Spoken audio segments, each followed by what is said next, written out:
Graveyard of empire, साम्राज्यों का कब्रिस्तान अफगानिस्तान। कहा जाता है कि अगर किसी भी साम्राज्य या तो किसी भी देश को लगता है कि वह बहुत ही शक्तिशाली है तो फिर अफगानिस्तान आए और फिर कहे।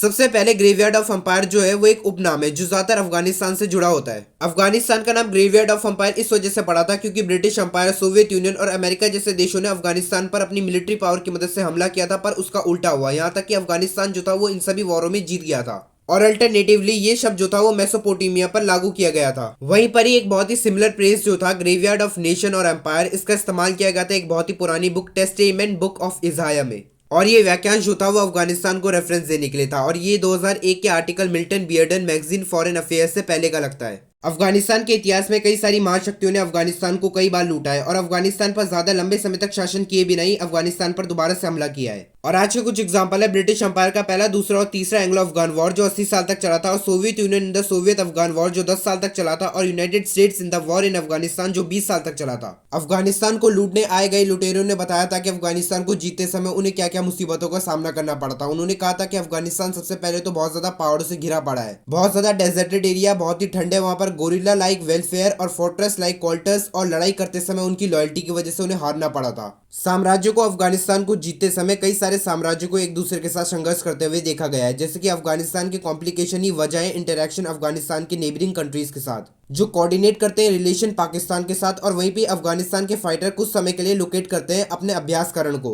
एंथ्रोपोलॉजिस्ट थॉमस बेरीफील्ड ने ये नोट किया था कि अफगानिस्तान का जो नैरेटिव है अजय नेशन, उसे अफगानिस्तान के लोगों ने इस्तेमाल किया था ताकि वे आने वाले इन्वेडर्स से खुद को बचा पाएं। अक्टूबर 2001 में जब अमेरिका ने अफगानिस्तान के ऊपर हमला किया था तो फिर तालिबान के फाउंडर और लीडर मोहम्मद उमर मुजाहिद ने ब्रिटिश एम्पायर और सोवियत यूनियन को जो धमकी दी थी वैसी धमकी अमेरिका को भी दी थी। अमेरिका के प्रेसिडेंट जोई बिडेन ने 2021 में पब्लिक स्टेटमेंट के दौरान एक उपाधि दी थी कि जब काबुल का पतन हो रहा था वहां पर कोई भी एविडेंस नहीं है कोई और कमिटमेंट के, और अमेरिकन मिलिट्री भी प्रेजेंस के द्वारा इस्लामिक रिपब्लिक ऑफ अफगानिस्तान भी तालिबान के खिलाफ है। और न्यूयॉर्क टाइम्स के फॉरेन कॉरेस्पॉन्डेंट रॉड नोलैंड ने कहा था कि ये बात सच है कि कोई भी महान अंपायर जो था वो अफगानिस्तान की वजह से खत्म नहीं हुआ था। जॉइंट सर्विस कमांड और staff college lecture Patrick Potter ने इस आरोप को गलत ठहराया था और उन्होंने कहा था कि ये बहुत ही गलत एक्स्ट्रापोलेटेशन है। वहीं भी कुछ समय के लिए ये सच था, पर उनके टेक्टिकल और स्ट्रेटेजी जो थी वो बहुत ही डिफिकल्ट थी।